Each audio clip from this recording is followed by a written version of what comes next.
Hello everyone, Eric Jones from North American Martial Arts. Today we're going to be doing our bow staff requirements for red belt. So this is for students high brown belt, testing for red belt. We're going to cover a few things: horizontal, behind the back handoff, vertical, behind the back handoff, and we're also going to do the hand spin and the fake neck spin. So we got a few moves to cover. Starting with the horizontal, behind the back handoff. Now this move is a sort of a transition move. So at this belt level we learn it by itself, and then later on we learn it in combination with other moves. But basically what we're going to do is we're going to grab our bow staff about right in the middle with either hand, left hand or right hand. Doesn't really matter how you start. You're going to kind of hold it up horizontal to the floor.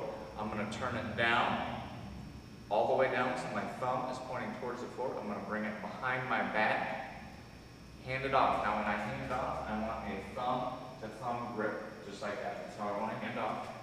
Then I'm going to let my left hand go, and I'm going to bring it up all the way to my left. Then I'm just going to reverse the process, coming back the other way. I'm going to come down, behind the back, thumb to thumb grip, hand off, and back up. So that's how we do our horizontal, behind the back handoff. Now we can start slow, and as we get a little bit better at the move, we can pick the speed up and go a little bit faster. All right, next move is the vertical handoff. Starts, as you could probably guess, with the bow staff vertical, up and down. I'm going to grab about right in the middle. I'm going to turn it very similar to before, thumb down. I'm going to bring it behind my back. This time when I bring it behind my back, I'm going to bring it straight up and down. Let me turn for you. The handoff is going to be just like this. When I hand off, I should have both of my thumbs pointing up, okay? I'm going to let my left hand go, and I'm going to continue the bow staff up all the way to this side. Then I'm just going to reverse the process, back behind my back, handing off. Bow staff should be vertical when we hand it off, all the way up. Then I'm going to repeat, and go from side to side. And again, as we get better, we can speed up and make it smoother.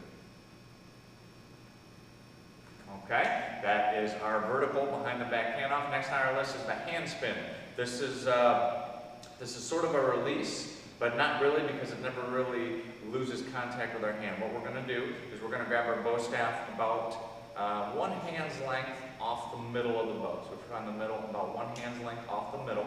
To the right, depending on which side you're starting with. If you're going to start with your right hand, we're going to grab to the right of the bow. I'm going to rotate my bow down towards the floor. I'm going to rotate it up. When I get it up, I'm going to open my hand. The bow staff's going to rotate around, and I'm going to catch it with the same hand. It'll look something like this. Okay? That is my handoff. A couple more times. Okay? Now that is a forward handoff. That's all we're going to worry about at this belt level. When we move up to the next belt level, we'll do forward and reverse handoff. Forward and reverse hand spin, I'm sorry. Boom. Now we can do this in both hands. We do want to practice it in both hands. So for left hand, you would bring it down and rotate it towards the left and catch it. If this is your weak hand, you're going to have to practice it a little bit more to get it down. One thing on this move, quick tip, the bow staff does require momentum for this move to work. So you can't really do this one slow. You got to just kind of go for it. If your bow staff goes flying away from you, try it again and adjust your hand positioning till you get it right. You have to adjust your speed a little bit based on the weight of your bow staff. I have a very lightweight bow, so I don't need a lot of momentum. If you have different weights, you might need more momentum based on how much weight you have. But you do have to put some movement on it to get it all the way around. So there's the hand spin. Last on our list for red belt is going to be the fake neck spin. Here's how we're going to start it. We're going to grab our bow off the middle line. We're going to set that back on the back of our neck. We want our hand not too far from our head, maybe a couple hands length. Okay? Now the idea here is I'm going to push the bow staff across the front of my neck, like so. I'm going to let it go. It's going to rotate around, and I'm going to grab it with my other hand. It will look like this. Okay? Let me do it again.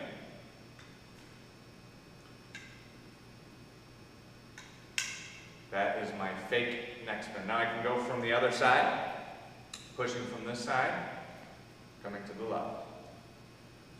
Practice them on both sides. Boom. The reason it's called a fake neck spin is because it doesn't really go around our neck. It kind of goes around the front and then stops. But if you do the move fast and you get good at it, it kind of gives the appearance that you're rotating all the way around your neck. So that is our fake neck spin. This move also requires momentum. You want to try to keep your bow staff horizontal when you start, and when you spin, and horizontal. You want to try to keep it nice and level. Okay? This one also requires some momentum to work, so you can't go too slow on this one. You just kind of have to go for it. This is our fake neck spin.